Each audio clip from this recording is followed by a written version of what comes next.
Run It Studios is the home of the Run Radio podcast and runradio.net, a podcast and station about the relentless, resilient, and innovative types, inspiring strides in life, business, and beyond. Welcome back to the Run Radio podcast. My name is Trina Wilcox. My guest today is doing great things in the community. Zack Wilson, welcome. So glad to have you. You're going to tell us a little bit about something right here in our community that is very important, and it's called the Drew Lewis Foundation and the event that you guys have coming up. So welcome and tell me all about it. Hey guys. So yeah, like Trina said, my name is Zack Wilson. I'm the marketing and youth development coordinator for the Drew Lewis Foundation. What that means is marketing is pretty self-explanatory. I work on all of the print and digital advertisement as well as social media. But for the youth development side of it, which we'll get into a little bit more, I facilitate all of our youth programs that we can talk about later.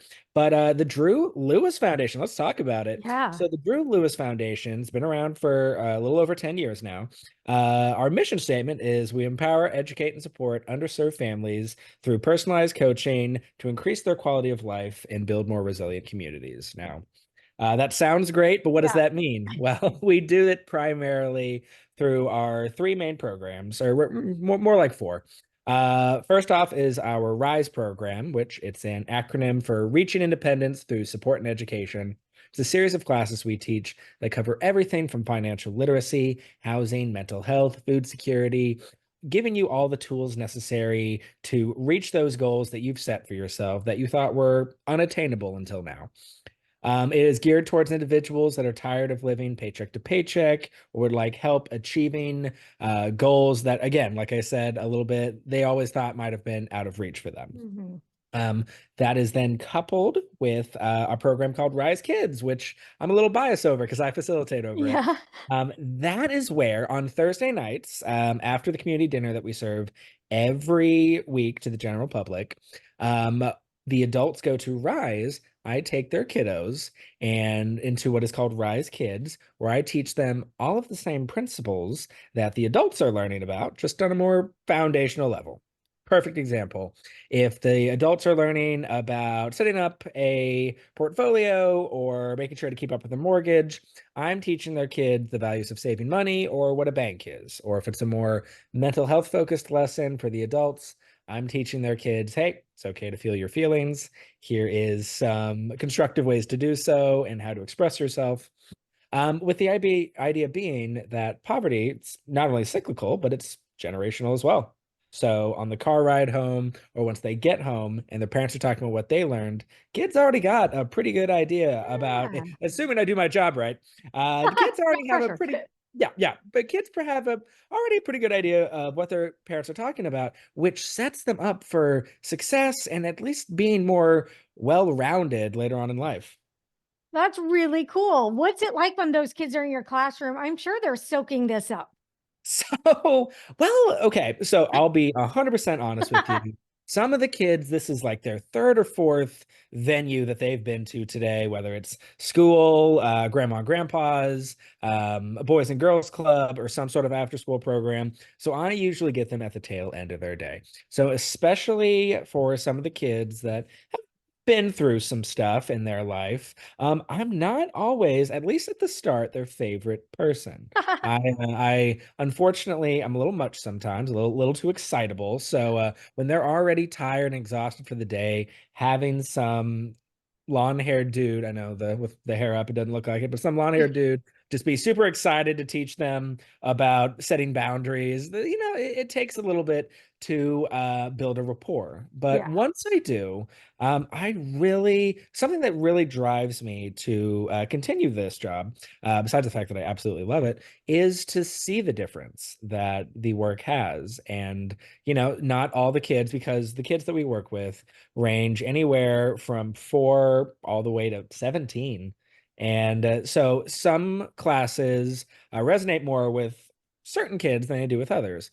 But we do a good job to make sure that at the very least, they leave there learning either something absolutely new or at least expanding on current knowledge, all while having a little fun as well, because we always like to have an activity attached to each lesson. What do you feel like is one of the topics that they really get involved with, what they seem to really like and enjoy? So two come to mind.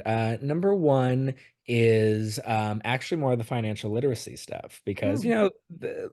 while a lot of kids, myself included, at an early age were not taught stuff like setting boundaries or being able to identify what you are feeling at almost any given set of time.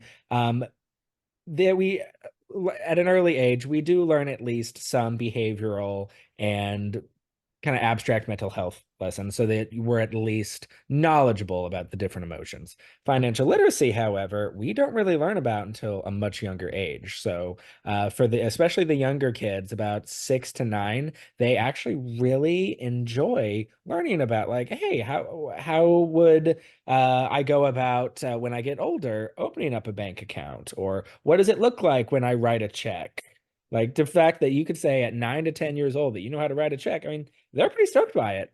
The other one that comes to mind is another program that we put on called Rise Tools, which is an offshoot of our Blue House Project program, which I'll go over quickly.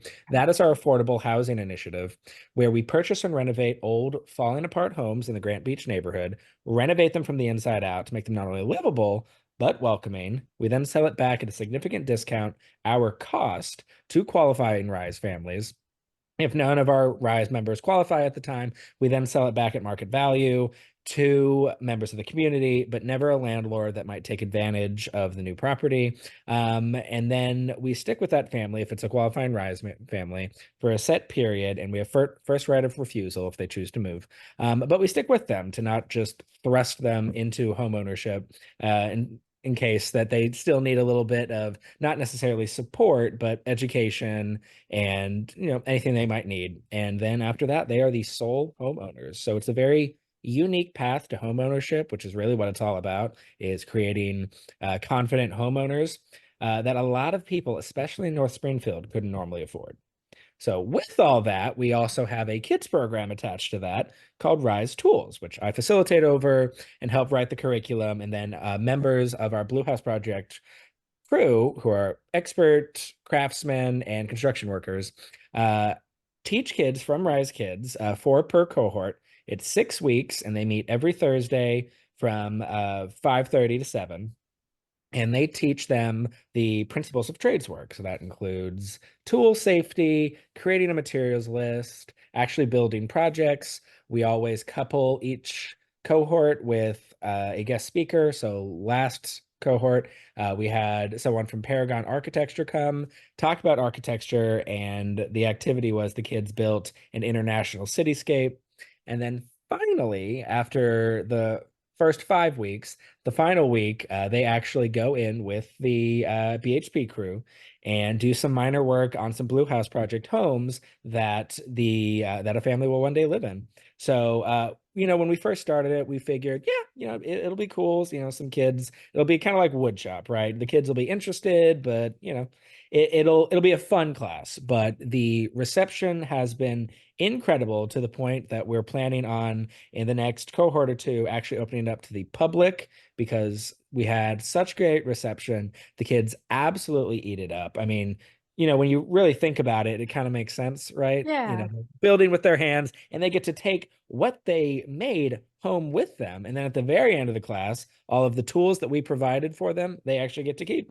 Very cool.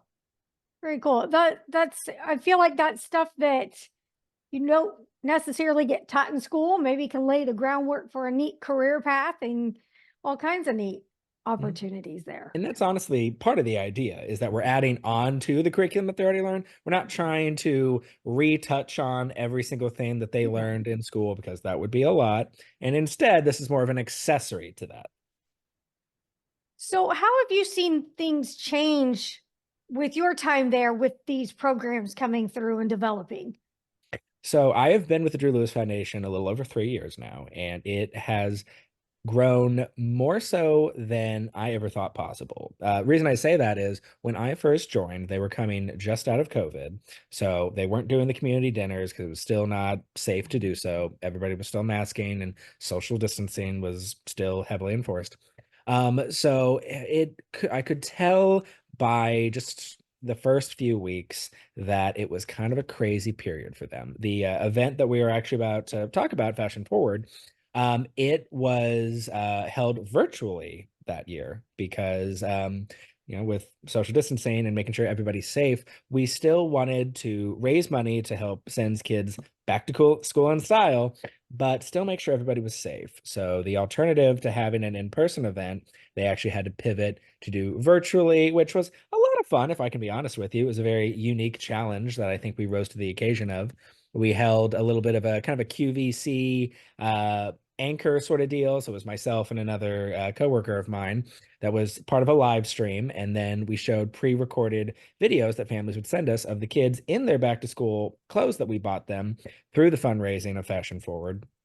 And it was made fun. We still did auctions and raffle items and the QVC element of it. We kind of showed it off, and it was a lot of fun. Was it the usual Fashion Forward? Absolutely not. But this story is indicative of just Drew Lewis Foundation and its profound ability to pivot under really any obstacle, whether it's different legislation that happens or a funding source that doesn't go through. A lot of nonprofits, as I'm sure you know, live and die by funding. So the fact that Drew Lewis Foundation for now 10 years has done so well to pivot and overcome any obstacle that it's ever faced. I mean, I've worked for a fair amount of organizations in my time, and it's incredible that how much the Drew Lewis Foundation and the nonprofit world as a whole can just seamlessly make something happen out of sometimes literally nothing. Yeah, yeah. You've got to be crafty. And I think that's just an important lesson in and of itself. So talking about that, let's get into the Fashion Forward 2024. This sounds really exciting. So, Fashion Forward 2024, the 10th anniversary of Fashion Forward. Isn't it? Fashion Forward is our biggest fundraiser of the year and my favorite one, largely because it deals with Rise Kids. So, what Fashion Forward is we fundraise in order to buy brand new, never worn, back to school outfits and school supplies to children in your local community, is part of our Rise Kids. A lot of these kiddos just come from backgrounds that they have to, whether they have a bunch of siblings or just parents have no other choice but to have them wear either hand-me-downs or just rewear outfits that they might have grown out of. So one of the big tenets of Fashion Forward is buying them those brand new clothes that they want, not just ones that we think they want. We have them fill out an entire sheet that has preferences, sizes, styles that they like. We then tailor it to their preferences and go out and purchase one or two outfits per child. And then at the actual event, so this year it's going to be August 2nd, we throw a night all about them, and that's complete with a fashion show, live music and entertainment, food and drinks, a pre-pizza party for the kiddos. For the adults, and especially those who have purchased VIP packages, we have a VIP party beforehand. And then at the actual night of the show, we'd have the live fashion show where the kids get on stage with the backing of live music and show off their brand new outfits that a lot of the folks that are sitting in the stands, whether it's their parents or actual people who donated money and bought tickets in order to come, actually directly supported with their donation dollars. They purchased those outfits and these school supplies. We also have a lot of my associates on the other side of what I do outside of Drew Lewis Foundation. I don't know if you're familiar with cosplay, Yeah. but yeah, so that's when individuals dress up as like superheroes, Disney characters, video game characters, and portray that character. So we've got everybody from Spider-Man to Tinkerbell to Elsa and to Superman and Batman, so many more, all come to make it one incredible night that the kiddos especially never forget. Very cool. What's the feedback like? What's the energy like that night? What are their kids? Are they popping all over the place? I'm sure they feel like 110% in their new clothes. So I'm going to be 100% with you. So I have the kids practice the entire month leading up to Fashion Forward Mhm. on Thursdays for Rise Kids.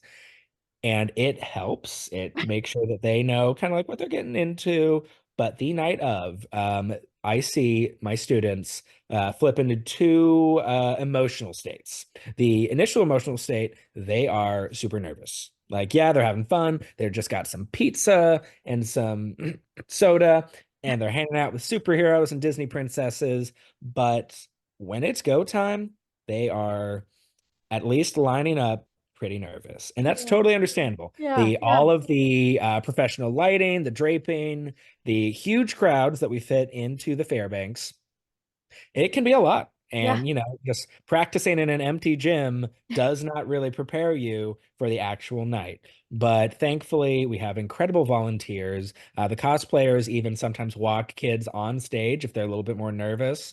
And once they hit that stage, though, immediate mood shift. It then goes into, oh, wow, this is it. I'm here. And to tell you that I am so proud of them when they get on that stage after being nervous and absolutely rock it, do a little dance, and just show off how confident they are in their new clothes. I mean, there is no other feeling like it. It makes my heart absolutely soar. So it's an incredible event that honestly, and I know this is cliche, but you have to be there to Yeah. really gauge how impactful it is. Well, then tell us how we can be there. Well, I'm so glad you asked. So if you want to go to Fashion Forward 2024 on August 2nd from 5 to 7:30, actual event starts at 6, but come at 5. We have food and drinks, as well as raffle items and silent auction items, live music to enjoy, and entertainers. You can do so by one of two ways. Either email donate@drewlewis, DREWLEWIS.org, or you can go to our website, drewlewis.org, and click on events, and it'll take you right there to the Fashion Forward homepage where it'll have more information as well as tickets and sponsorship opportunities. And I know it's the week leading up, but we still have sponsorship packages available if you would like to be more involved with Fashion Forward and help kids back to school in style. Very good. We will be doing that. We'll share this. What other ways can we be helping Drew Lewis Foundation? So there is a plethora of opportunities that you can help the Drew Lewis Foundation, primarily with donations, be they monetary or in kind, spreading the word on social media. We are on all of them. So Facebook, Instagram, Twitter, LinkedIn, Nextdoor, and Threads, all of them. But we also, as you are aware, nonprofits live and breathe volunteerism. So we have a number of volunteer opportunities that I actually oversee. So our most reoccurring one is our community dinners that we serve every Thursday from 5 to 6 o'clock. I'm always looking for individuals to serve community dinner or help clean up afterwards, or from 6 to 7, help with Rise Kids, especially if anyone out there would like to hold babies. We have a lot of littles that we have in a separate classroom, so they don't really participate in Rise Kids. It's more of it's a different instructor, and it's more just general daycare. Yeah. So we are looking for individuals to help with the littles. But I also have other opportunities for you as far as we have one more event coming up called Fairbanks Fall Festival. That's going to be September 27th. It's a massive kind of party, kind of almost a block party meets your old-fashioned PTA Fall Festival. And I'm looking for volunteers to help with that, as well as a couple of one-off projects like helping paint a local duplex in the Grant Beach neighborhood, neighborhood cleanup, and a lot of other ones. So if anybody's interested in learning more, I would encourage them to email volunteer@drewlewis.org, and I would be happy to connect them with the volunteer opportunity that would work best for them. Excellent. Thank you so much for sharing. Come back anytime you want to talk about more projects, more opportunities going on at Drew Lewis Foundation. Appreciate it. Zack Wilson. It's been an absolute pleasure, Trina. Thank you guys so much for watching. Yep. Thanks so much. Be sure you're following along. You can link over to listen or watch from runradio.net.